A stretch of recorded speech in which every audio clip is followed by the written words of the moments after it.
What's up, everybody? Welcome to this week's episode of the Dense Business Podcast. I'm your host, Brad, joined by a full contingent of co-hosts today. Micah. Hey. Terrence. What's up? And Carrie. Hey. So we're going to try new formats this week, and you guys are going to have to let us know if you like it. We're each going to bring a topic to the show that we will discuss at length. It could be current event related. It might not be. We'll see. But we'll first start, as we usually do, with Carrie telling us more about, I guess you're almost done Kingdom Hearts 1? Yeah, so I'm at, I finished I beat Maleficent, I beat the Maleficent Dragon, and then I beat the one-on-one duel with Riku. And now I'm back at Hollow Bastion for, round 2. I am really enjoying it quite a bit. As I mentioned the last time I was here, I played the first one sort of when it came out, but that's 17 years ago. So there was a lot of stuff that I had forgotten about. And that one-on-one fight with Riku and Hollow Bastion can kick rocks. That fight sucks ass. That was me throwing myself at a wall for 45 minutes before I finally fucking beat him. I just kept getting my ass kicked. Wasn't you on Twitter that was lamenting the fact that every boss fight in Kingdom Hearts is either ridiculously easy or controller breakingly hard? Yeah, that's sort of it. That's my big gripe with sort of the gameplay in Kingdom Hearts, is that there's no real difficulty scaling. Things are either extremely cakewalk easy or extremely controller breaking difficult. So what you're telling me is that it's a Japanese role-playing game. Yeah, incredible. And I think what gets me is the fact that okay, cool, some of the early bosses, notably Cerberus, really, really hard right off the bat. And that's the second or third real boss you face. But even at the end, there are still at the end I sort of expect difficult boss battles. But Captain Hook is the last Disney boss that you face. And he's super fucking easy. And I was cool, I guess I'm leveled enough to go into Hollow Bastion. Then I fight the Maleficent Dragon and I just get fucking wailed on for 15 minutes. And I'm fuck me, I guess. Thought I was ready, but I'm not. And I'm playing on normal mode. So, I mean, it's a fun game. It's definitely a 2002 RPG.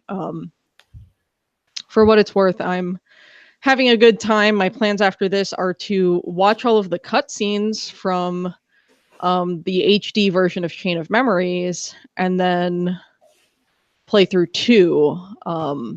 Because I'm not playing Chain of Memories again. Fuck that game.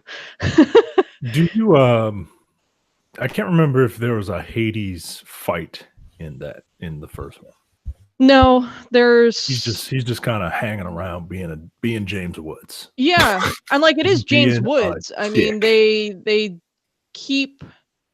I think all of the Disney voice actors have right of first refusal when it comes to these roles and whatnot. And James Woods sucks as a person, but but he's Hades. And I guess he really likes being Hades. So I think it's the most accurate portrayal of a devil besides Al Pacino. You ain't wrong, I've ever man. seen in my life. Yeah. And this was before Twitter.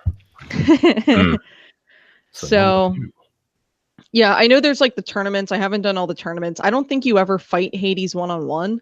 But yeah, he sends dumb shit after you. So Jim Cummings is Winnie the Pooh? I'm sorry, I'm just looking at... He's been the voice of Winnie the Pooh and Tigger, I think. Yeah, he is Winnie the Pooh and Tigger. I never knew that. Fucking Darkwing Negaduck is Winnie the Pooh. Yeah. He's one of the all-time... he's one of those that guy voice actors. Yeah. That does everything. So yeah, he's done a ton of Disney voices over the years. I don't know who that is. I mean, if you're not into voice actors hardcore, you're not gonna know who Jim Cummings is, or Fred Tascatore, or anyone like that. So he's got a big forehead. Who, Jim Cummings? Yes. Yeah. Wow. Thanks. Anyway. Oh my goodness.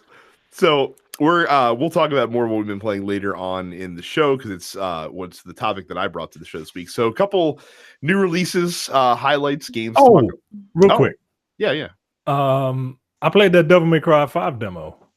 Oh, It's amazing. Okay, good. Like, how is it any more amazing than DMC remake or DMC 4? The mere fact that Nero has so many different, like, there's so many different options to dispatch your opponent. You know what I mean? Like if you play that game just by hitting triangle, triangle, triangle, or triangle, triangle, triangle, like you need to be thrown off a bridge because you are doing yourself a disservice. Why did you even buy that game? That game has so many different like layers upon layers of how to be and look like a badass that it is a crime if you just run through that game and try to style on people. Your goal in every encounter should be to get triple S's. But that's how Devil May Cry has always been. It is, but yo, like all there's no there's no excuse this time. There's no excuse. But never mind. I mean, I've played all of them, and even the terrible one, and that's literally how they've like. Once you beat it, if you decide you want to press just triangle, triangle, triangle, and then just stagger the buttons to get through it, that's fine. No, it's not fine. It's unacceptable. No, it's not. That's what I'm saying, yo. Like it's so easy. A dullard like me can do it. That's what I mean to say. Like you are into these games. Yes, you will suffer through Devil May Cry 2 to style on people. I will not.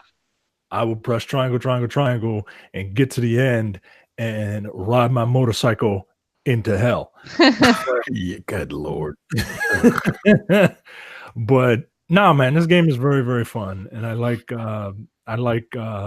the idea of Nero having interchangeable arms that can that all do different things, and I mean it's essentially the style system, but I don't know. I like it. I like it a lot. And I have a question.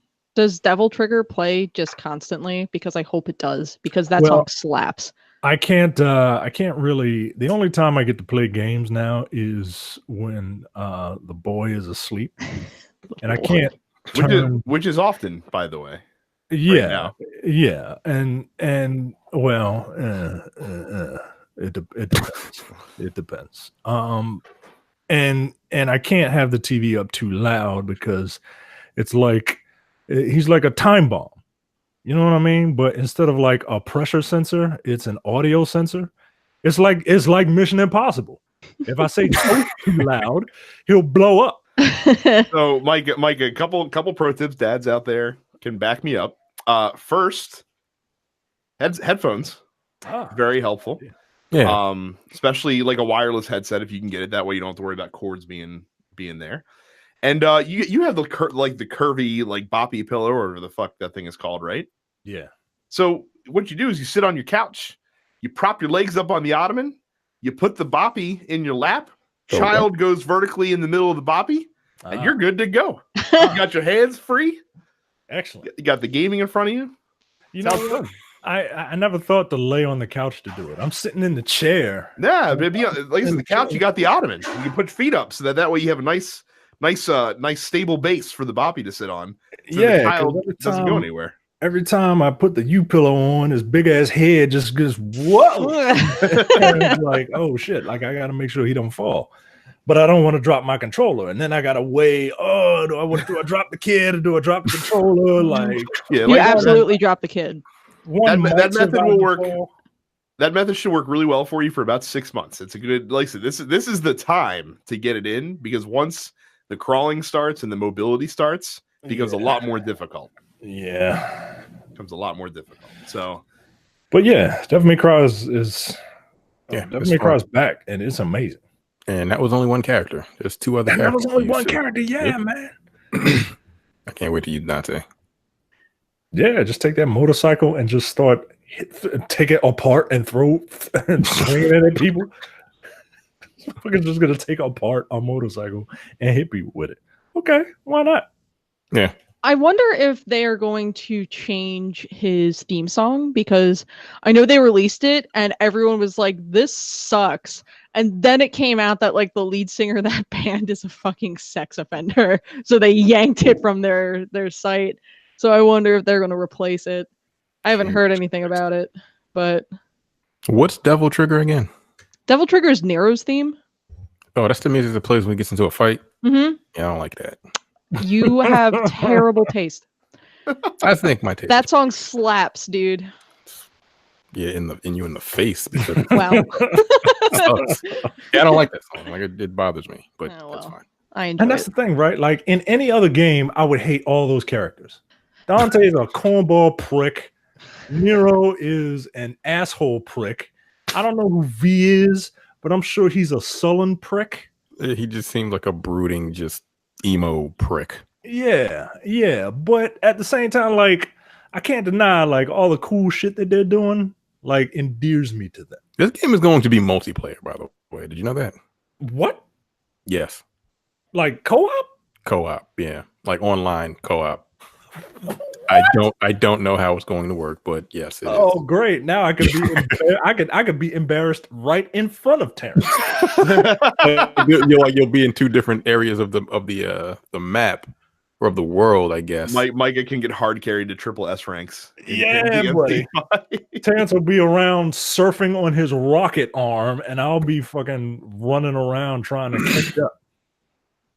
Yeah, I'm going to look that up really quickly while you guys move on, and I'm going to interject. Well, fair enough. So there's a couple games coming out this week of note. First of all, and again, I don't truly believe it until I see it. Now, I will tell you guys that I have seen physical copies of this game. So the game, at least the disc does exist. Now, it could be a blank CD that's in the box. I don't know. But Crackdown 3 is allegedly coming out on Friday. Yo. Have you seen gameplay footage of that? Oh, game? I have. It does not look good. It does Before not look you good. even continue, no, we got to stop right quick. We have to talk about this for a second. That game has been in development for 6 years? Something like that. Something like that. That shit looks like a 360 game. Like, I'm not even joking. Like when I was watching it, like I think it was GameSpot, and they were like, "Let's play" or whatever, and I'm like, "Yeah, what the fuck is this?" I thought it was Crackdown 1 for a second, and then they were like, "No, it's Crackdown 3," and I didn't see any destructible environments or anything like that they said they were going to have. They didn't like blow anything up, like building wise. I don't know if that happens later, but I feel like since the game has been in development for 6 years, and the reason why it hasn't been released is because they were still trying to figure out how to like destroy things and not have the game slow down to a crawl. Well, first of all, you make it look like a 360 game, I guess. But I didn't see any destructible anything in the demo. Terrence, the good news is you can play it for free. That's fine. I don't want to. You don't even want to. Wow, you don't even want to try it. I'm like, look, yo, look, I'm not a graphics whore. I am not. But if a game is in development for 6 years, and the reasoning is because you were trying to get it just right, or whatever the fuck bullshit reason. That's not the reasoning. The reasoning is because they're probably poor developers. Yeah. Yo, that shit was heartbreaking when I actually seen actual gameplay footage of a 6-year game. You want to know what else was in development for 6 years? I think wasn't God of War in development for like 6 years or something? No, it couldn't have even been that long. Yeah, I think it What was the other game? What was the game that the other people made, the first person shooter guys? Like Horizon? Horizon. Horizon that was in development for 6 years. A long time, yeah. That game was in development for 6 years, and that game looks amazing. That world is huge. Crackdown? I don't know what the fuck is going on with that game. Well, we'll find out on Friday because that game is going to get all coming out across the board. 5 and 6. I'm telling you, that shit looks piss poor. You know what I find is very, very funny? I watched that video that you posted of Crackdown. It's like 20 minutes from GameSpot. Why on earth do these journalists why are they so afraid in a preview to say that a game looks like it's gonna suck? Because they can't. Because they're not because they're not reviewing a final product, so they don't want to No, that's the Throw final a penny product. in. It comes out Well, today. Fuck out of here. That's no, the that final product. I've heard No, people it's talk the about final that. They are loath to make sweeping declarations on non-final code. That's kind of their. I mean, I think a lot of it is like it's a fear of being ostracized. blacklisted, Right, of, losing access to. That's the yeah, other, I that's the other mean, problem that you run into. it's one of those things where I feel like a lot of people, a lot of game journalists are in this sort of tricky position, where because they are only able to do their jobs if the industry allows them to do their jobs. How fucked up. Yeah, it's extremely fucked up. So it's one of those situations where it's like, okay, like if we do this early review of Crackdown 3 and we say, wow, this game looks like shit, don't buy it, like what's going to happen to us if Microsoft then goes, okay, we're not giving you any more of our games. I'm not even saying it looks like shit, don't buy it. I'm saying give an honest assessment of what you see right now. Yeah. And take it or leave it. Because watching those two guys it was bad, yeah. I'd be like, yo, this looks terrible.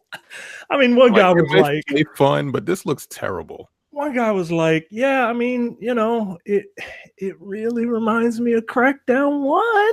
Wow. Yeah, that was like, yeah, this looks like shit. But I'm saying like that's what you're gonna get. Like I said, you're not gonna see them like just call a spade, but they're also not going to be like overly enthusiastic about it either. You know what I mean? It's so sad, man. It's so sad. Like things really do need to change, man. Yeah, that's why I couldn't be a journalist. I would have access to absolutely nothing.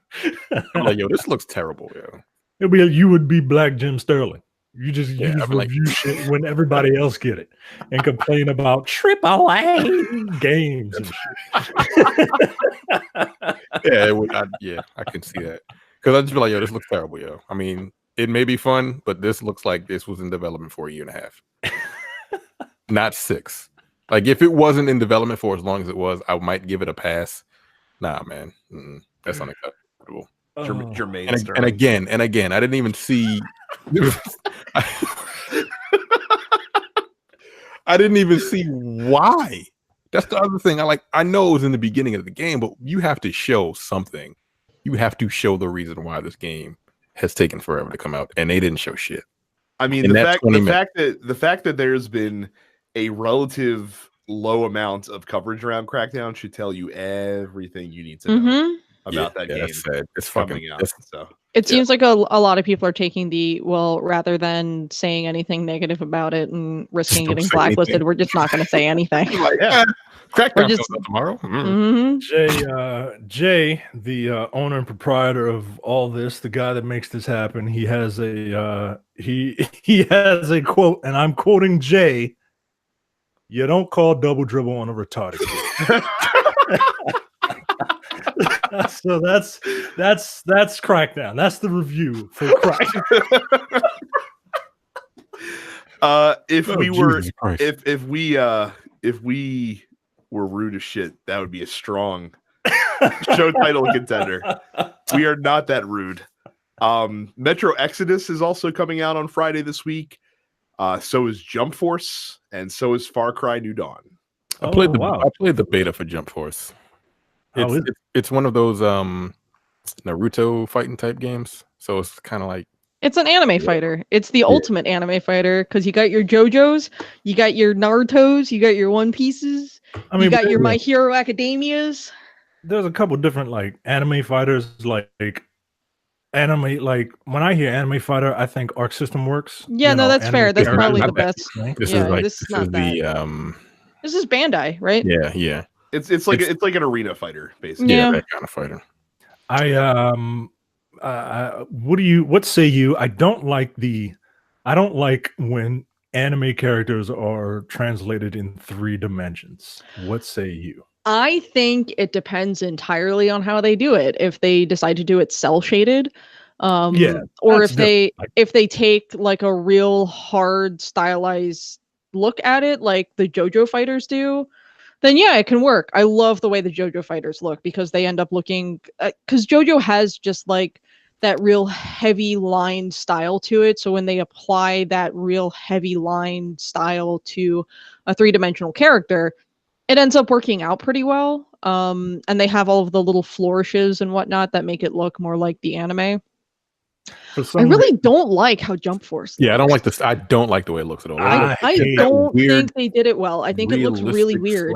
Like it's strange. It looks like the movie Pixels. Like basically. Yeah, like they should have kept like the Naruto style. Yeah, all of the rest of the characters. It would have been fine. Yeah, like I don't know. I don't really know what could have been done. Like they probably should have done it fully cell shaded. I guess they wanted to go for like a grittier look about it, but of course it's fucking Yami Yugi from Yu-Gi-Oh out here trying to throw down with Luffy for One Piece. It's not that serious, guys. You didn't need to take this like gritty, realistic approach to it. So I really don't care for the art style. I don't really play fighters anyway, so it's not like I was gonna get it. I'm literally only interested in like what characters made the final lineup. It reminds me of like an anime version of Clay Fighter. You remember that game? Mm-hmm. I played that. I used to play it. Like Clay Fighter 66 and a half. 60 is 63 and a third or something like that. Yeah, some dumb shit. Was what it was called. Because it came out on the Nintendo 64. So yeah. You know what I'm real mad about is the fact that there's like 6 fucking Dragon Ball characters and 1 My Hero Academia character. That's what I'm mad about. Dragon Ball's already got their fighting game. You really need to put fucking 6. They know where their bread is buttered. Yeah, they know where their bread is buttered. My Hero Academia ain't raking in $100 million in the movie box office. Not yet, but like that movie did real well when it came out last year. Like it hasn't had 35 years worth of history to build up to that. But like My Hero Academia is, one of the top 3, currently top grossing anime and manga series out there. So I guess I'm a little surprised that they only put Izuku in there, but let me ask you this. Mm-hmm. Do black nerds who wear Jenko jeans like My Hero Academia? You bet your sweet ass they do. That's the new one. Well, then give it time. Yeah. So a couple quick hit headlines to hit you guys with before we get to the top of the week. There's a Sports Red Xbox One controller coming on March 5th. Metro Exodus and Anthem are both getting their own Xbox One bundles that are releasing, coinciding with the release of the games. Microsoft Studios has been rechristened as Xbox Game Studios, and Red Dead Redemption 2 has moved 23 million copies to retailers in just 3.5 months, basically. Well, good for Yeehaw Skyrim. That is, and again, that's just copies shipped. That doesn't that's not copies digital sold. sales. That doesn't include digital sales at all. So I haven't heard anybody talking about that game anymore. Honestly. I mean, online's in beta. It's going to be in a state of flux. Still in beta. Of course, it's going to be in beta for 1.5 years. Just like GTA did. GTA 5 wasn't in beta. Oh, but it was. It was in beta for like a year before they officially were like, it's out now, guys. Yeah. Quote unquote. Beta. Yeah. Right. Whatever. Yeah. Early access. Like I said, their terminology just means shit's gonna be broken, but this is basically what the final results gonna be. I heard that the online isn't all that great. No, it's not. Again, what the fuck are you gonna do? Continued good sales of GTA 5 would indicate that might be the case. Again, my question way back before the game came out: what the fuck are you gonna do online besides ride horses and rob trains? Yeehaw Skyrim. And up play black characters. That's what you do. And women, Yeah, apparently. no thanks. Yeah, and women. No thanks. I'll pass. I probably will never play that game. No, I won't either. Neither will I. Yeah, Michael will be the only Dense Pixels representative to play Red Dead Redemption 2. And that's sad because I love the first one so much. Like I really did. But this one just no thanks. That red Xbox controller is a really good looking controller. Really? I don't like red consoles or accessories. I mean, like, all my sports teams are red. It's sort of my brand. Never mind the white and the blue. I mean, red's the dominant color. Yeah. On all of them. So. Okay. Yeah, I think that's a really slick looking controller. It's too bad I have no use for a second Xbox One controller. I use the only one that I have for my PC gaming. I'm honestly shocked you have use for a first Xbox One controller. Yeah, no, I literally Literally, I just use this to play PC games sometimes. I mean that's what Microsoft apparently wants you to do. So you're staying on brand. So maybe when this one breaks, if it ever does break, because I try to take good care of my shit. I've had this for several years now. If that ever breaks, I'd maybe consider replacing it with a red one. There you go. So before we get to our topics of the week, just a bit of housekeeping. Don't forget to go to youtube.com/densepixels, click the red subscribe button while you're there and ring the bell icon. You will see every time we post this podcast in video form, anytime we do Let's Plays or any other video content for Dense Pixels, you can find it at youtube.com/densepixels. Also, don't forget to subscribe to the premium network for TNP Studios. It's just $5 a month or $50 for the entire year. And that gets you access to our premium slate of shows, including the Look Forward Political Podcast, The Men with the Golden Tongues, No Time to Bleed, and I'm assuming coming back eventually at some point, the Airing of Grievances, once Micah is on more stable fatherly ground. And then, of course, don't forget to subscribe to this podcast and Black on Black Cinema and the Nerpocalypse and Coming Distractions on whatever podcatcher you use, including Spotify. So we have all brought topics to the show this week. Micah, would you like to start with yours? Because I know that I also have my my loins girded to discuss this topic. Well, Pennsylvania is at it again. They gave us Schittsburg and Philadelphia, and no matter how many Will Smiths or Black Thoughts come out of Pennsylvania, it will never, ever, ever be the state that it wishes it could be. Pennsylvania is now trying to slap a 10% tax on violent video games because some prick named Representative Christopher Quinn submitted House Bill 109 and he says that he wants to tax this because video games are the source of school shootings, and this money from this tax would go into our pockets. I mean, into the safety in schools, right? Like he wants to essentially create a sin tax.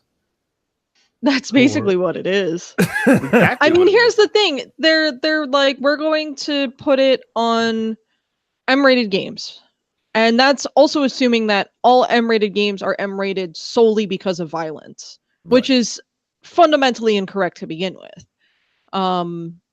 Every part of this is stupid, and it just shows that these guys have a lot of really outdated opinions about video games and violence in video games. And I mean, these guys are the bill is claiming that video games lead to real world violence, which is completely fucking untrue. Have we not done several studies that said that's not true? Yeah, I mean, over the last 30 literally years. like multiple studies. I did a study my senior year of college. It was like my keystone project was examining the impact of violent video games or video games in general on whether or not people were more prone to real world violence or violent thoughts and whatnot. And there's not even really a correlation. Like there's a correlation in the fact that violent video games sell millions and millions of copies, and people who commit real world acts of violence maybe play these video games. Yes, that's true. But that's also like saying, okay, people who commit real world acts of violence had a banana for breakfast that morning. Like there's so many people out there who play the games, millions, literally millions, hundreds of millions of so-called violent video games are on the market. And it's such an insignificant thing to say about someone. Like, okay, cool, this person played violent video games and committed a murder, but like 100 million other people also played that game. Yeah, they also eat cereal. You know what I mean? Like, right, exactly. Like he also has brown hair. Like, right. I think this is I don't believe this person when he says that, oh, well, I don't think he's genuine in his in his reasoning for this tax, right? That he truly believes that video games are the harbinger of death when it comes to schools, and that this tax would go to creating safer schools. I don't buy it. Also, why are we continuing to treat the symptom and not the fucking disease? Yeah, man. Like I said, if you want to stop school shootings from happening, maybe take away the operational part of that term, perhaps. Mm-hmm. And it's not school. FYI, that What you a need to get rid of. Fucking concept. I right? know it's so, like it boggles the when mind. When I saw this story, I'm just like, are we really doing this Again? Like, are we really going down this road? And now, to be clear, this bill's probably not going to pass. It does have bipartisan support, apparently. But the ESA is also a really powerful lobby, so I don't expect, a bill like this to make it through. Plus, even if it did pass, they'd probably get sued. It would probably go, through the court system, and it would probably get overturned on free speech rights, because that's typically what happens to this stuff. So I'm not saying the bill's going to happen, but it's just why do we continue just fucking going in circles with this shit all the time? Like, how many studies? I mean, from the party that can't believe in climate change, I'm not super shocked. How many studies can be done before we're like, hey, not direct causation of these events happening? Not even a remote correlation. No, it's just it's so fucking stupid. It's one of those things where it's like, at least in the study that I participated in, it seems that it's not so much violence that gets people heated about stuff. It's competition. So people can be playing fucking NBA 2K and get fucking heated and angry about it. Yep. Yo, but that's a game rated E for everyone. If you lose enough games of rock, paper, scissors in a row, you're gonna want to kill somebody. Yeah.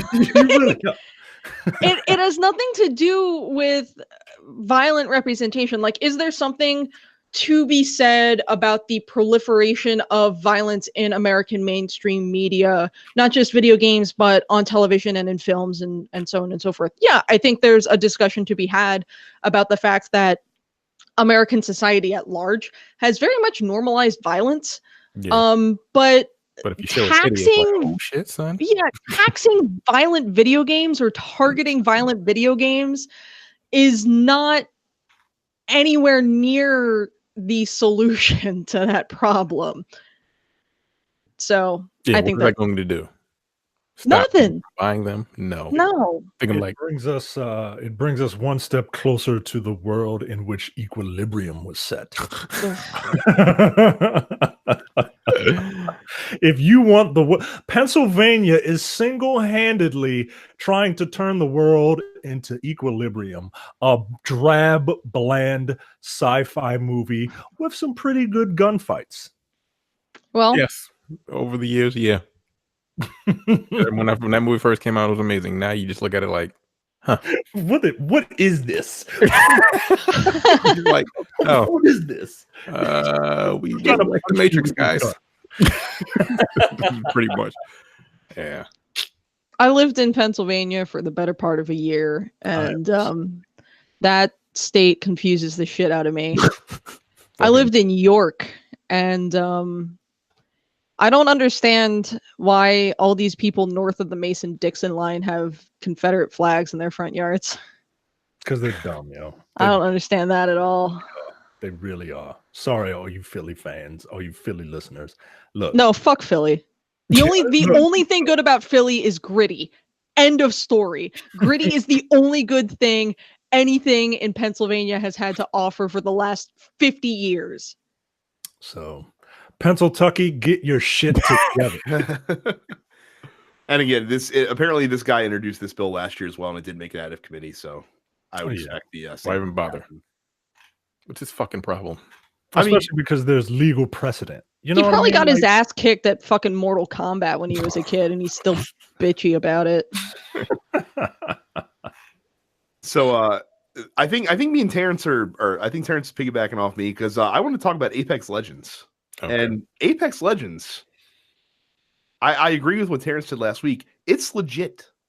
It is like super legit. Like I don't play Battle Royale games. I don't. Like Fortnite. Now, something I don't remember where I heard this, but this made a lot of sense to me when I heard it last week, is that so the reason why Fortnite's popular and the reason why most of us at this table don't like it, I don't think any of us really. I mean, Terrence, you're the only one that's really played it at any length, I think. Yeah, I played several hours of it, and I just can't. Like, my brain doesn't function right for that game. Well, and I can't build and shoot at the same time. Well, there's a reason why. So Fortnite's like key demographic is, I think, like 13 to like 25, basically.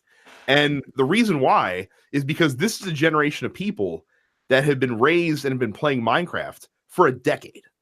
So like building Minecraft twice, no problem for them. That's why Fortnite, they can get into it. It's not a big deal. Yeah, building, this is easy. Like we do this shit all the time. Like watch an 8-year-old who's like very prolific in Minecraft, like build shit. Like it's like he's not even thinking about it. He's just doing it. That's how good they are at this shit. That's why they can play Fortnite. So I think Apex Legends, the first barrier it crosses is it's more accessible to people that are like 25 years of age and older, because you're taking out the building mechanic. It also sidestepped the thing that kept Call of Duty from like blowing up, and that is the cost of entry. Because Apex Legends is free. You don't pay $60 to play it. So it looked much more appealing to me. I've played a fair amount of games so far, and it's really fucking fun. Like I don't know what it is. I don't know like what the secret sauce is that they've tapped into to make the gameplay really solid, but it's just really fucking fun and satisfying to play. Did you play Titanfall at all? I did not. That's the other thing too. I've talked to so many people that have not played Titanfall that have really fucking enjoyed Apex Legends. They would have enjoyed Titanfall. Like the problem is like no one played Titanfall. But like this is basically Titanfall without the wall running and the Titans. Like it's the same gameplay.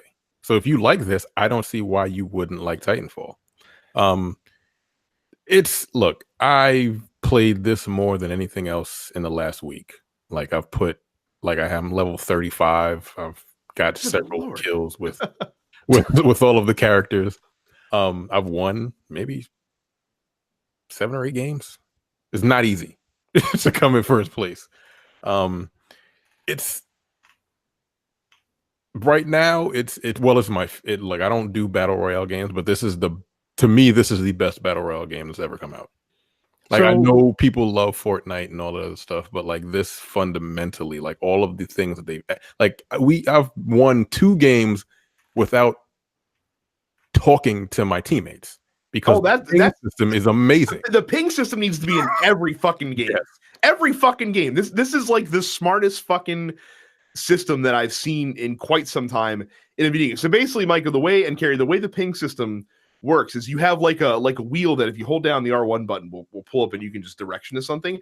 And so like if you want to highlight a gun on the map for a teammate that they might want, you ping it. If you spot an enemy from far away and you want to make sure the rest of your team sees it, you ping it. If like you want your team to group up at a certain point on the map and you guys are kind of spread out, you ping it. It shows up on the map. Like it's super easy to just fucking like lay down waypoints for people really, really simply and quickly. And like Terrence said, like you can communicate effectively in this game without having to talk if you don't want to, because this ping system is so well designed. Yeah, I don't know how anyone never thought of this beforehand. I mean, I guess in this genre, it like kind of necessitates it, but it's genius. So it's a team shooter, but it's a battle royale game also. It's a squad-based battle royale game. So you play in a squad of 3, and if you're going in by yourself, you just get match made with randos. But it's also like Overwatch because there's 8 unique characters that you can use in the game as well that have specific special abilities that you kind of have to mesh with your team. And they're all relatively balanced. Like I haven't seen any characters that, and I think Terrence, you said this last week too. There's no characters that are like heads and tails better than everybody else. Like they all have their use and they're all useful. And that helps the game as well because, like I said, it lets you experiment. You find 1 or 2 mains like you do in Overwatch, and you just kind of use those characters over and over again. I had a fun moment. I'll tell you a fun anecdote, and Terrence will laugh. So we were playing a match, and it was down to 3 squads, and all the squads were in the same like general vicinity on the map. My team was doing super fucking tense. Yeah. God damn it. I don't like this. We were doing pretty well. So I was using Gibraltar, and Gibraltar's like the defense character. His special ability, his special abilities. He has something else I want to talk about. Well, go ahead. Continue. He has a Titan bubble, Micah, that he can put over his head for 15 seconds that protects you from getting shot, essentially. Mm-hmm. And then his ultra, like his super, is he can like you throw down a beacon, and the area that you throw the beacon in gets like airstriked. So I was being sniped from far away, so I put my bubble up. And I noticed, I was like, oh, I got my ultimate. This is going to be great. I see the guys over there. I'm going to throw my beacon. They're going to get airstriked, and we're going to fucking win this game. Did you throw it inside the bubble? I threw it inside the bubble. And so apparently the bubble not only prevents shots from coming in, it also prevents shots from in. And I basically wiped my team with an orbital. You just threw that shit in the bubble. Yeah, because when I first, because I've used them several times. And I'm like, yo, these people can't shoot in, but like my bullets are still bouncing off of my fucking own. I'm like, God damn it. Dude, I wish I was streaming because my reaction was fucking like I threw it. I was like, what? No! You can't. Can the airstrike hurt your teammates? Yes. It absolutely has friendly fire associated with it. I wiped my whole team out. And the airstrike can go through your bubble? Oh, no, the bubble disappears after 15 seconds. So I called the airstrike and the bubble went away. And I was like, oh, now I'm going to die. Did you have a mic on? I did not at the time. I'm glad I didn't because my teammates probably would have been fucking cursing me out. But it just does a lot of like it's not like it's doing anything wholly original in the battle royale genre. Like the loot is color coded so you can easily see what's the best stuff. Like that's in every battle royale game. But like having like when you highlight a scope, like it tells you like Micah, they have little highlights that are like the Borderlands prompts basically when you get near a weapon. And it tells you right there, like, this is better than what you have equipped, or this is not as good as what you have equipped. So you don't have to sit there and fucking figure it out. Like, you can just be like, okay, this is better. I'm going to equip it. Like, it's super easy. The revive system is a nice added twist to the Battle Royale genre. Normally in a Battle Royale game, once you're dead, you're dead. In this game, you have a chance. It's not easy to do, but you have a chance to revive fallen teammates. If possible, to kind of keep you in the match. What happens is if you get dropped, and if you have a knockdown shield, you can put that up and protect yourself from some more damage. But if you get completely taken out, your box of equipment stays there, and your teammates can run up and pick the box up, or picks up like a little beacon, and there are these little whatever you want to call them. I don't know what they're called, like. I don't know what they're called, but whatever. They're littered around the map, and if you run to one, you can call your teammates back into the game. Now, the thing is, once you call them back in, they don't have anything that they died with because it's in the box. But yeah, like you can sit there, and if you die, you still have a chance, which is pretty dope. It's it's super fun. Like again, I've put a ton of hours into it. I've been watching Twitch streams, and like they're all playing on PC, and these are people that do nothing but play like first person shooters, and it makes me sad. They're so fucking good, it's obnoxious. But I wanted to talk about the characters themselves. Like there are 8 characters. I think they may have done this on purpose. There are no like straight white men like that you can definitely tell. It's like there's no like white guy soldier in the game. Like the woman, the black chick, she's the soldier. You have the white woman, she's the one that she teleports all over the fucking place. You have the gay Samoan, whatever you want to call him. He looks like Ihana from Street Fighter. Yeah, kind of like that. You have the tracker, he's completely covered, so you don't know what he is, but he has like a foreign accent. There's a robot, like there's a robot. There's a guy. My favorite character is Mirage because he's got the decoy that really, really works. I faked like it tells you how many people have been. It says bamboozled. How many people have been bamboozled by your Mirage? Is like 300 people. It's ridiculous. So you bought Mirage, eh? No, I didn't buy him. I unlocked him. Through. Yeah. Okay, so you bought him with game. Once you hit level 23, you can unlock a character. Oh no shit, really? Yeah. Oh, that's cool. As long as you don't use it for anything else. Yo, those Mirage. I'm looking at a video of it, and it's just like he turns into multiple man, and you just gotta figure out which one. That's kind of cool. That's his ultimate. But like his regular one, where you can just throw a Mirage out, and he'll be running across the battlefield, but you can run the other way. I've caught so many people off guard with that. But he looks like he sounds like a white dude, but he's like Hispanic. And then the other Caustic, he may be like the white guy. He looks like he's white. But he's got a mask on, so you really can't tell. And I'm like, did they do that on purpose? Like, I feel like they did that on purpose. Yeah, why not? Because it's pretty cool. Because sometimes we get tired of seeing y'all. I'm surprised that there's a black woman in this that's like the default character, like because she's the soldier. She's the soldier, and she again, once she gets shot at, she gets double time and starts flying. I'm like, again, that's a little racist, but it's fine. Oh, the flash twitch muscles. Yeah. Oh, okay, I got you. Like when she takes damage, like she is so fucking fast. It's crazy. It's man, I really like it. Well, Johnny had asked in the post office, and I'll tease it here. He asked, like, is this going to be a flash in the pan, or does this have real staying power? And that would have been my question. Well, but I have to admit that when I first heard about it, when we were talking about it last week, even with you talking about it, Terrence, I admit that I was like, oh, it's just another fucking Battle Royale game, flash in the pan. After playing it for a week and getting to experience it, and not only playing it, watching the reaction around the community as well. It's like a lot of like Destiny streamers that I follow have been streaming the shit out of this and making videos around like strategies for this in the past week. And I don't think they're doing it just because it's the hot thing. I'm sure it's part of the reason because they're going to get clicks and views and stuff like that from it. But they, like, when you listen to talk about it, like, they sound genuinely like excited to be playing this and are really having a good time. And I think that if Respawn plays their cards right, and if they support the game in a fashion that gets people to continue coming back on, they have good events, they have good like things to chase. That's the only thing that I will say is that the carrot, like the stuff to chase down, like the different skins you can buy and stuff like that, they're whatever. I mean, it's good. It's good that it's all cosmetic stuff, but they're not really like, oh, I gotta get this. Like, I haven't seen anything so far that like has made me salivate. That like it's good when like you see something, you're like, do I want to spend real money on that? I've seen a couple of things that I'm like, you have so far. I've seen there's some costumes like epic costumes or legendary costumes. I'm like, okay, I kind of want that, because when you're in first place, your banners show up all over the fucking battlefield, and that's fucking dope. Yeah, I wouldn't. Like, you'll be running around and you'll see your team's banners just like strewn about. I'm like, yeah, I mean, but then you might be targeted. But it's my thing is, it's free. Again, it's free, so it's you don't have to pay any money for anything. You can play for thousands of hours to unlock a lot of stuff.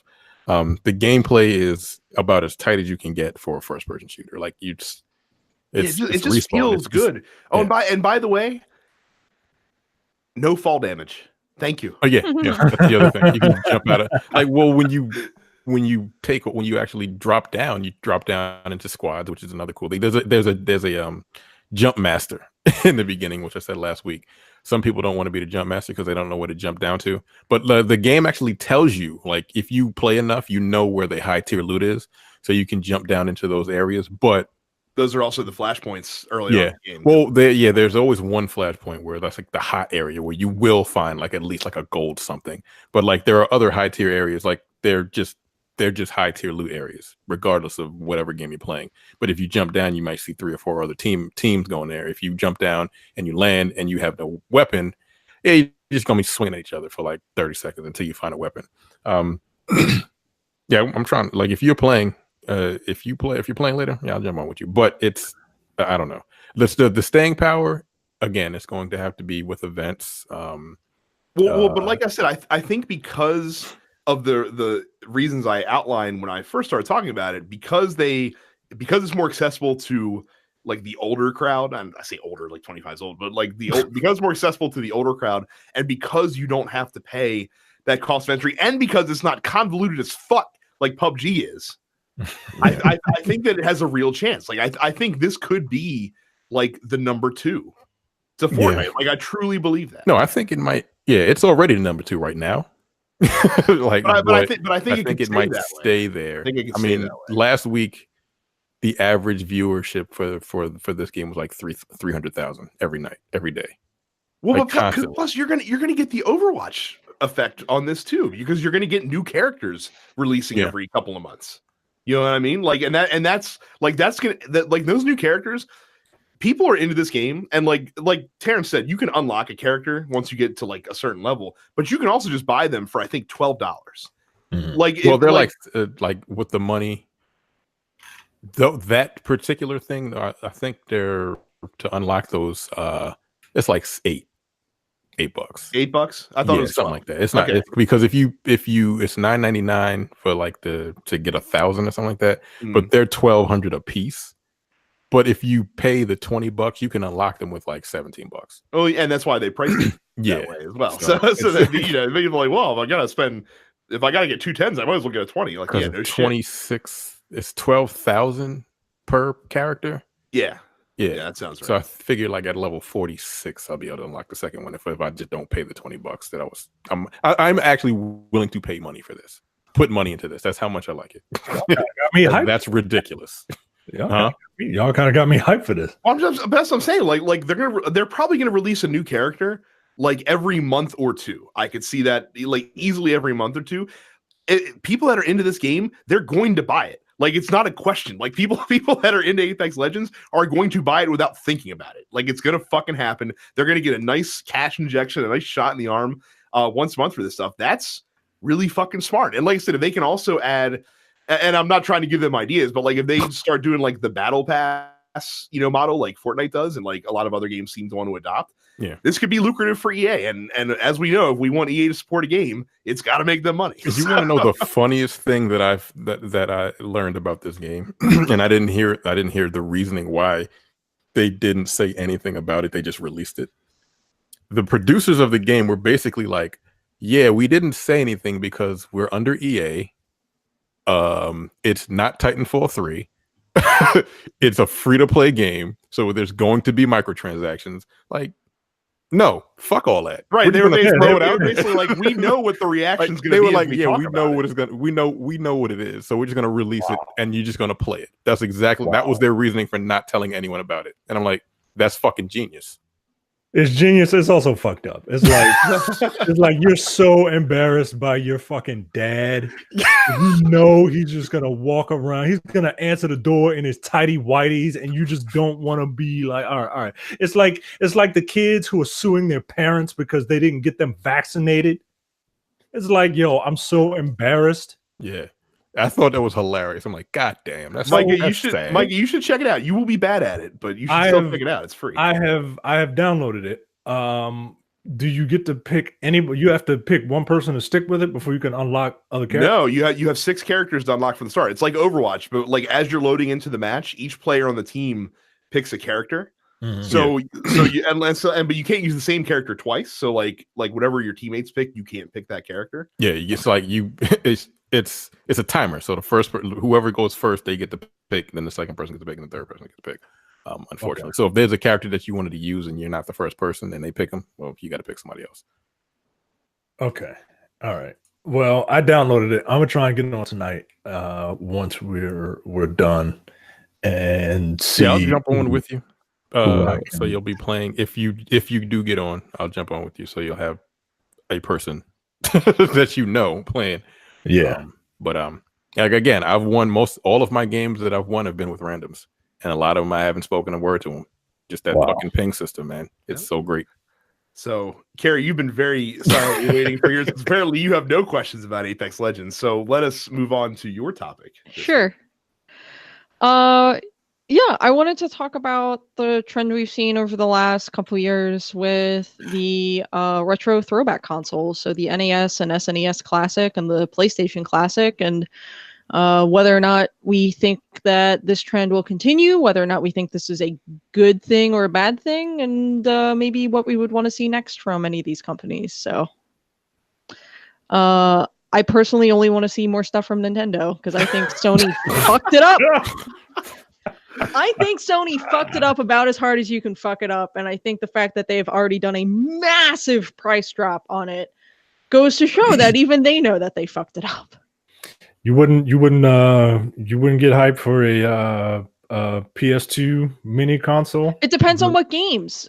I mean, I think that's ultimately games. I mean, the other thing is I have a modded PS2 in my basement, and I can burn whatever games that I want if I really want to play anything. So I actually have an interesting, or at least I think it's interesting take on this. Okay. I fucking hate it. Really? I do, and that's not interesting to me because I'm like I don't play games.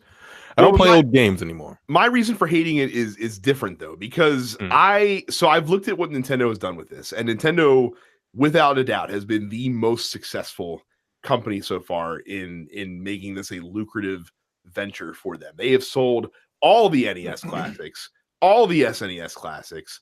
They're probably gonna do a fucking Game Boy classic at some point. Like this is that's the one that I would want, would be a Game Boy classic. But why? Well, because there are a lot of good games on the Game Boy. Yeah, sure, but at the same time, like a Game Boy Classic is just a Game Boy. Preloaded Game Boy. But the reason that I hate it is because what has Nintendo not done since they've decided to start doing virtual the console. retro? It's the virtual and console. that's the one thing that's my sort of hang up with it, is the fact that Nintendo no longer is really supporting virtual console stuff, and is instead doing this. I feel like there's a place for these classic consoles. I feel like they are appealing a lot to people maybe a little bit older than I am, maybe a little bit older than you guys are, people who played the NES as kids when the NES first came out, and maybe didn't really keep. Well, then you're old as shit, Terrence. I was 6 years old when I got it. Yeah, I'm very old, and I don't want to play them old ass games no more. Well, I mean, you know what I'm saying is, I feel like it's for a lot of people who maybe didn't play games, who don't play contemporary games, or don't have time for contemporary games, and they grew up and they got married and they have kids and they don't really have time for that shit anymore. That maybe I feel like it's hitting like a nostalgia button for a lot of these people. I mean, I have friends, I have family members who like picked up the NES Classic when it came out, because they were like, yeah, I had an NES when I was a kid and I liked these games, and then my NES broke, and you know, I didn't really have time for the other consoles, or I didn't have money for the other consoles, so I sort of stopped playing video games. But this is like childhood memories for me. So how often do they use it? I don't know. I don't see them more than a couple times a year. But probably bought it, was like, oh, now I know I don't play games anymore. Well, maybe that, but I don't know. I feel like Nintendo needs to maybe start putting stuff on the virtual console again. But I mean, do you think, like, is it worth Sony trying again? Is it worth? I would be interested in seeing Sega do something with this. I mean, I know they have all of their like Genesis collections and whatnot, but like, give me like a Sega Saturn Classic and I would maybe buy that, because the Saturn had like 6 good games and I would pay maybe $35 to have all of them on a single console. I'm trying to think, what games would I, because I had a Saturn, I'm trying to think what games would I want. Nights into Dreams, no. Lufia, I don't know what that is. Sonic CD, Panzer Dragoon, Daytona USA. Yes, Daytona USA. Virtua Cop. Virtua Cop Fighter. Yeah. Die Hard. Was that was a Die Hard game? It right? was on Saturn, yeah. Yeah. That was fun. But then I feel like if I played that tomorrow, I'd be like, nope, click. But I love that game when I was a kid. Do you think that this was originally designed, this whole, mini console thing was originally designed to kind of reignite the lapsed video games fans' interest in modern gaming by, hey, remember how much fun you had? Now, hey, we also sell the Nintendo Switch. Or do you think this is purely just a cash grab? It's just a cash grab, because if they wanted to reignite people's interest in gaming, they would have put Virtual Console on the Switch, because then you have to get a Switch. No, I mean, I have to like, agree hey, with while that. you're here, play all these other games that we have on there. So, yeah, I guess we'll have to see. I feel like they will have to slow down. They will run out of consoles to do retro versions of eventually. Funny you say that, because I don't know if we've talked about it on the show before. I don't see how the fuck they can do mini Nintendo 64. I don't see how it's possible.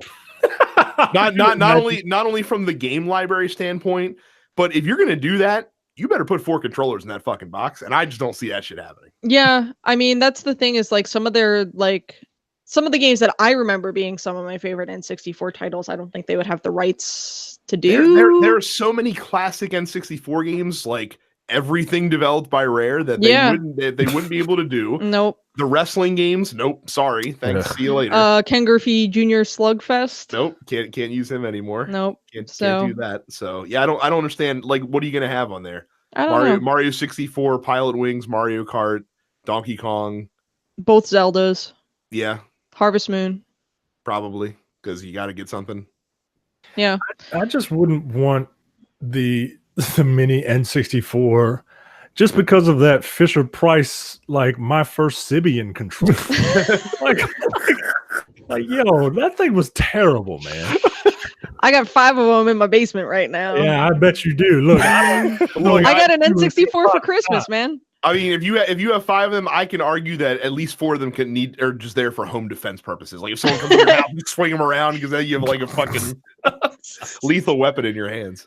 Yeah. You throw a wave bread or somebody, you knock them straight the fuck out. Yo, I got one of those too. Things are fucking heavy as shit. I use one of those contemporarily because I use them for Smash Brothers. Now we're causing me to want to move away from this topic. All right, well that's fine. We're done. We can move into the post office. Damn Wavebird controllers.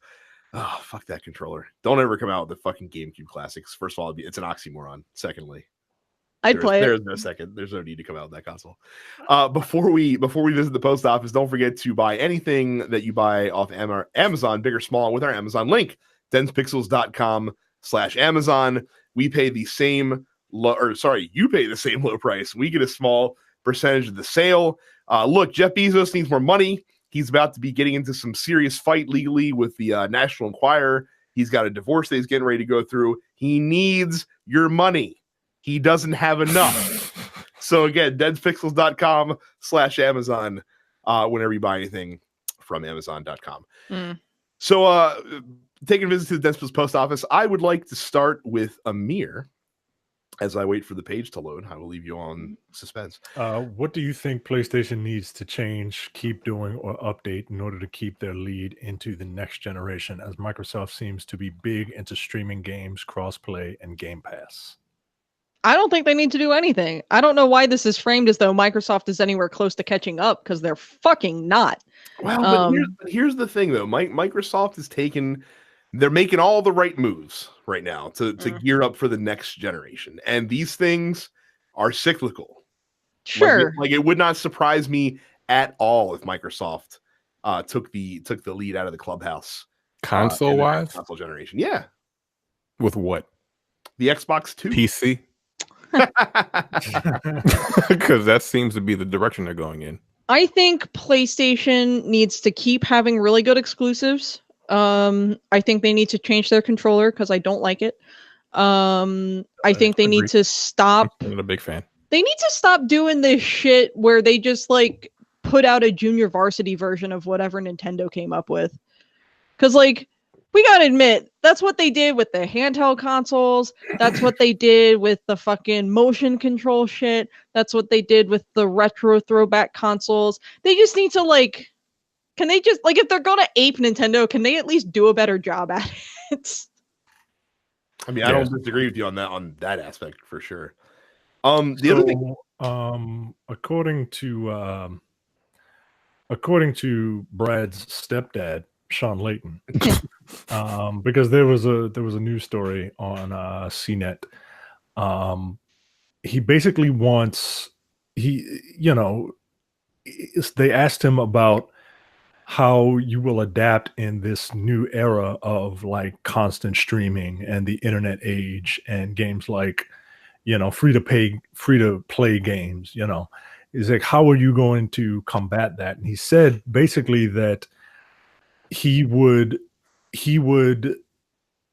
make better single player video game experiences and not rush things out, to put quality over quantity.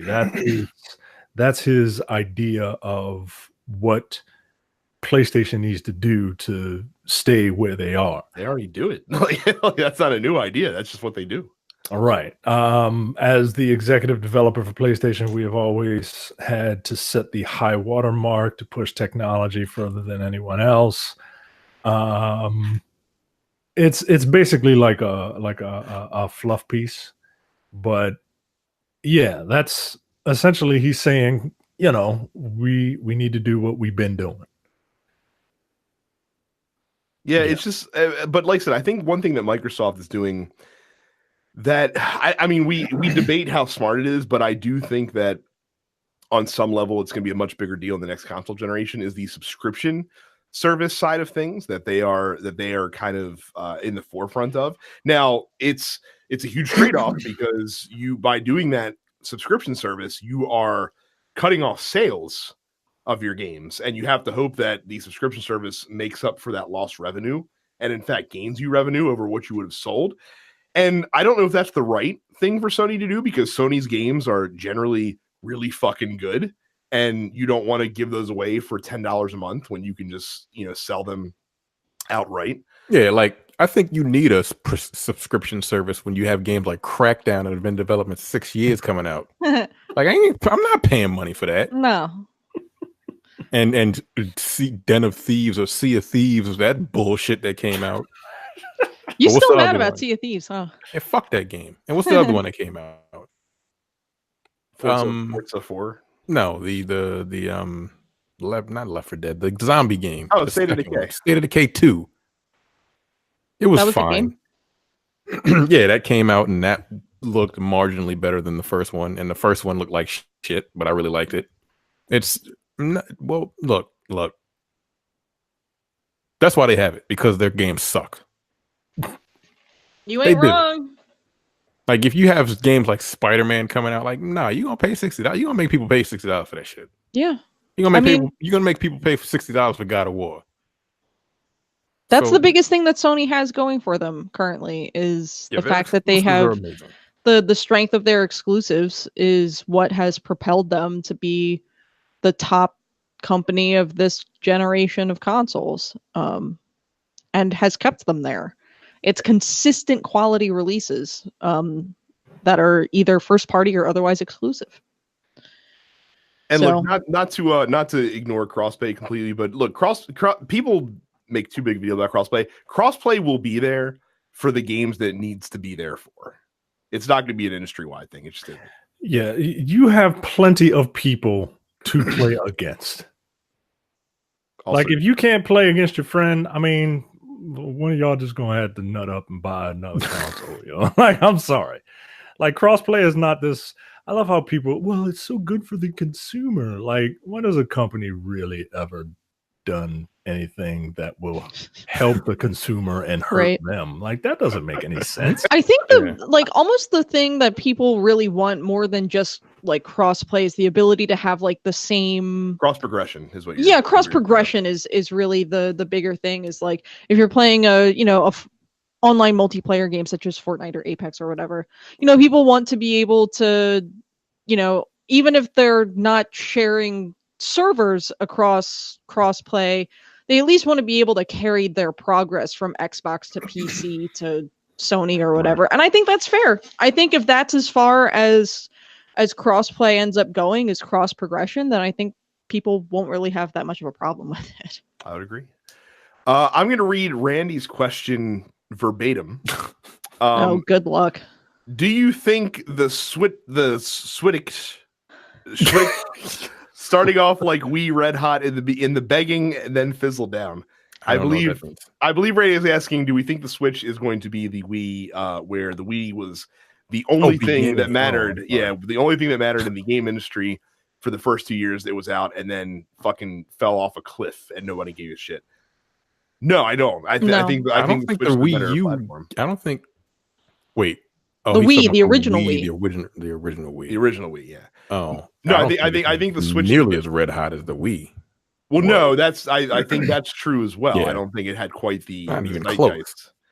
But I also don't think that. I think the Switch is a better piece of hardware. It's going to get better software support, and it's already had more consistent software support in terms of big actual games and not bullshit shovelware. Right. I mean, that's the thing. Is like the Wii appealed. The Wii was so red hot at the beginning because it had, I guess you would call it the killer app of Wii Sports, which appealed to people who don't play video games. It was motion control. You didn't have to press any buttons really. All you had to do was swing around the Wiimote, and that appealed to a ton of people. Yeah, they were buying those for old folks' homes. They were. So they could play them. And the thing is, I feel like that's a credit to the design of the Wii, was the fact that people were able to use it for physical therapy and all this other stuff. But on the flip side of that, because of the way in which it was designed, it ended up with all of that shovelware.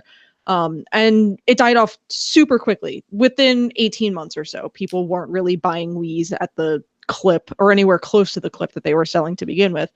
But with Switch sales, they've been consistent. And if anything, they've gotten better over the last almost 2 years now. There have still been good games coming out at a pretty consistent pace. The Switch started with like 3 whole games. But one of those 3 whole games was Breath of the Wild, so that's a system seller. And then at the end of that first year, you had Mario Odyssey. And then last year you had Mario Kart, and then Smash. And this year, I know we've got Animal Crossing. We've got the new core Pokemon title at the end of the year. Like, Nintendo's doing a good job at spacing out their big time, like, instant seller, no problem, not even going to have to really push this super hard. Like, all we have to do is be like, there's a new Pokemon game out and people will fucking buy it. I will anyway. No, I don't think the Switch is in any danger of really fizzling out at this point, at least not for the next year or so. And I think there are people who may or may not be holding off for Metroid Prime 4. I can't imagine I don't know about that. Yeah, I mean, I can't imagine that there are that many people who are like, oh, I'm waiting to get the Switch until Prime 4 comes out. But at that point, that is probably a late 2020 release at the earliest. So, I mean, we already know they've got a solid roadmap. I wish that roadmap would include a new Golden Sun, but we'll see. I mean, all you need to know about the Switch is that the Switch is going to kill the DS. And that's nothing to sneeze at. Like, this is a console that's been the handheld console for 15 fucking years, and it's going to die because the Switch is that effective. And I think that's a perfect summation of the long-term prospects of the Nintendo Switch. Malcolm asks, how do we feel about every fighting game releasing information about their future except for Street Fighter V? I feel the same way you feel about Velveteen Dream. I'm mad. It's sad. I actually am looking at it from a different perspective. And now, obviously, like, you have different studios that are doing different stuff. But I think that Street Fighter V, it's no secret, did not perform well. And it's had a much stronger, like, dovetail between all the extra content and fighters and stuff that they've released. But I don't think Street Fighter V is a priority for Capcom right now, because Capcom's doing a lot of stuff really well. Yeah, doing a lot of stuff people like, and it's not Street Fighter. Right. Yeah. And Street Fighter is not part of that equation. So I think that I would not be surprised. And the reason that I don't think that you've seen a season 4 Fighters Pass yet for Street Fighter V is because I would not be surprised if the Street Fighter development team, if Yoshihiro Ono and his team have kind of maybe took a step back, maybe looked at the drawing board and said, hey, okay, the kind of the space around DLC in the gaming industry has changed quite a bit, even in the 3 years since we put out Street Fighter V and since that released. And I don't know if we can necessarily go on the same path, the same trajectory, having these fighter passes, but then also selling $10 fucking stages and $5 costumes and all this other bullshit. So I think that they might be taking a step back to kind of reevaluate the most effective way to move forward with the games. I don't think you haven't heard the last of Street Fighter V, but I definitely think that they need to kind of be smarter about what they're doing. And Capcom requires that because, like I said, Capcom has been putting a lot of good feet forward since Resident Evil 7 came out. And it would be in their best interest to make sure that continues to be that way. But I might be giving them way too much credit too. Yeah, if Resident Evil 7 is coming out with free DLC, yet you're going to be paying $5 for fucking characters and $10 for stages on Street Fighter V. No. You mean Resident Evil 2? Resident Evil 2, yeah. Free DLC. Next month, I believe. Do you think that... So they introduced Kage. I forget how much Kage was. Micah, it's pronounced Karge, actually. Oh, that's right. Yeah. Oh, yo, that's so whack. Well, they Car guy. they released Whatever. they released homosexual automobile without any mention of it being included in any type of season 4 fighters pass or whatever. And then the rumor that I heard is that they will continue. They are thinking of continuing to release characters just one at a time when they're done. What do you think of that business model?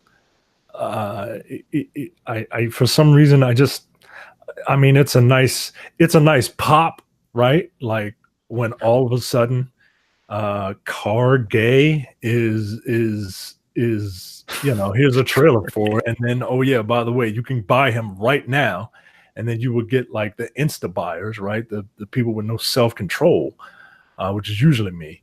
But what do you think of that? Like, do you think that is a step in the right direction? I don't know because like I just got done saying that when Apex Legends releases new characters once a month or once every 2 months, that's going to be an instant hit to their bottom line. For some reason I don't feel like with Street Fighter it's the same way, because I think that the people who are kind of I think that for your hardcore fans, sure, because they're going to buy the shit anyway, it doesn't matter. But for people that play it less hardcore, they're not going to get every character right away. Yeah. Like it's a lot easier for them to say, hey, give me $30 for these 6 characters than it is to be like, hey, give me $8 for this one, and then hope they're going to get it every single time. I think. Yeah. It's the different types of games. Like this is a shooter that, like, fighting games is still niche. As much as we love them, they're still a niche title. They're still a niche group of games, and like not everybody plays those. So if they sell like 1 million copies of a fighting game, that's kind of amazing. Like not for Street Fighter, it's not though. How many copies of Street Fighter? They sold like a shade under 2, and that's not good for a Street Fighter. Yeah, Street Fighter. Well, yeah, I guess Street Fighter, but like any other fighting game, like Mortal Kombat isn't one of the other ones. That's gonna sell a ton of copies because like that's like the mainstream fighter. And Dragon Ball, I don't know how many copies that's sold. It sold a lot. It sold a lot. Like, it sold a lot. But that's Dragon Ball. Enough. Yeah, that's Dragon Ball. Everyone loves Dragon Ball. So they just bought that and like, yeah, I like Dragon Ball. Whether they like fighting games or not, like they like those characters. But like for Street Fighter, like you can't release one at a time, because they'd be like, I don't care enough about the game outside of the hardcore people. Like you said, like that they for some reason Street Fighter is still like the last game played at Evo. I'm like, come on, was it this year? It was, yeah. That's purely that's a legacy. That's just like no, like next year Street Fighter 5 should not be the fucking the go-to for number 1 for Evo. I mean, we'll see. I don't know what's going to be coming out. I don't know how Dragon Ball Season 2 is going to work out with the other 4 characters coming, but nah, Street Fighter it's like, again, I sometimes like watching Street Fighter. Like Dragon Ball is more fun to watch. It is. It actually, and everyone loves Dragon Ball. Like I don't see why that they couldn't. Except that one fucking guy in the fan group. Who? I don't know. He's talking shit earlier today. I'm gonna find him. I'm gonna call him out for this shit. So, he didn't like Dragon Ball? No. Like, look, I don't know who they got there. I don't know who these characters are. We will. I just know.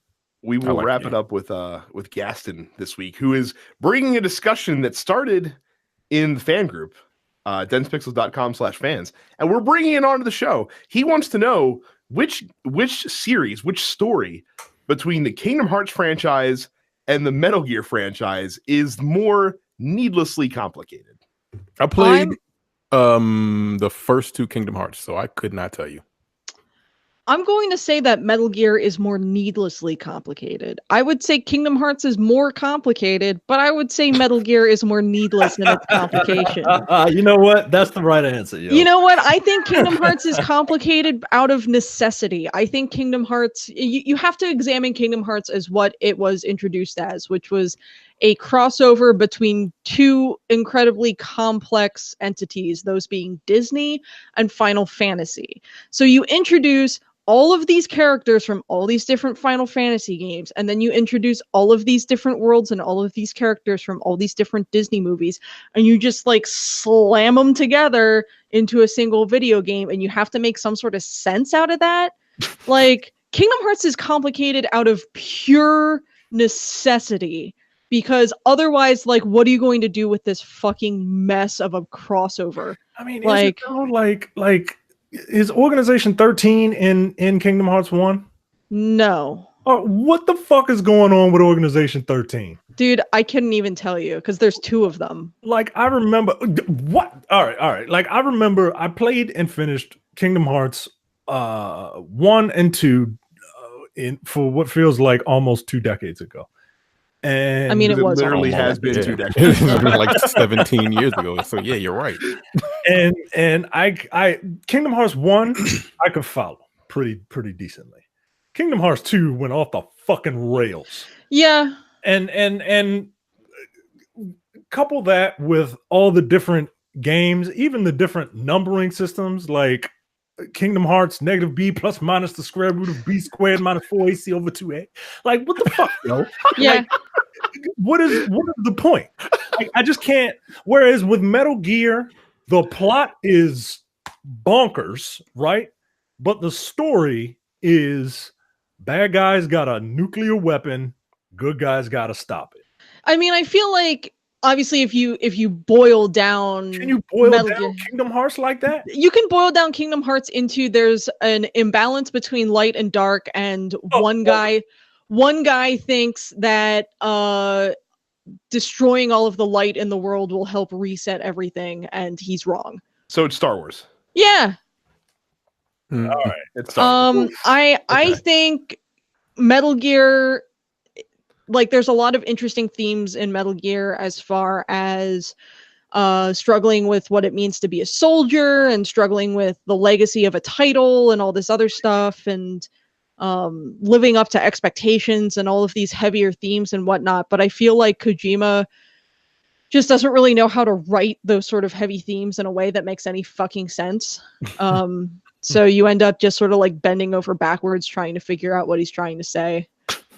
I mean, like I said, Metal Gear 4 continues to be the only game that I've ever seen that it introduced a new plot twist during the end credits and resolved it during the end credits. Yeah. I've never seen that happen in a game before, ever. So, yeah, I'm going to go with Kingdom Hearts is inherently more complicated, but it's more complicated by necessity of what that game is, whereas Metal Gear is needlessly complicated. I think that's a fair fair answer to that question. Nobody knows what the Lalelulelo is. I just wanted to say Lalelulelo. Oh my goodness. So that is it for this episode. Like I said, you guys will have to give us your feedback in the fan group, denspixels.com/fans, to let us know what you think about the formats.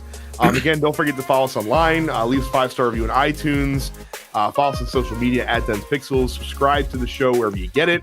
youtube.com/denspixels. Subscribe there as well. And of course, follow us all on Twitch. Really, you can just follow Carrie and Terrence on Twitch. Terrence is Apparition410. Carrie is Suffix Carrie. If you want to see me play stuff, it's going to be through the Dense Pixels YouTube channel. And Micah doesn't stream. If you want to see me play stuff, you'll have to catch me on one of their streams. That's right. and really, you won't be seeing Micah play. You'll be hearing Micah's voice over comms while we're playing. So yeah, that's how you do that. So thank you guys very much for listening. We will see you all next week. See ya. Thanks. You're watching the Dense Pixels YouTube channel. Click the subscribe button while you're here, and make sure you check out our weekly podcast where we discuss the latest gaming news and our impressions on what games we've been playing.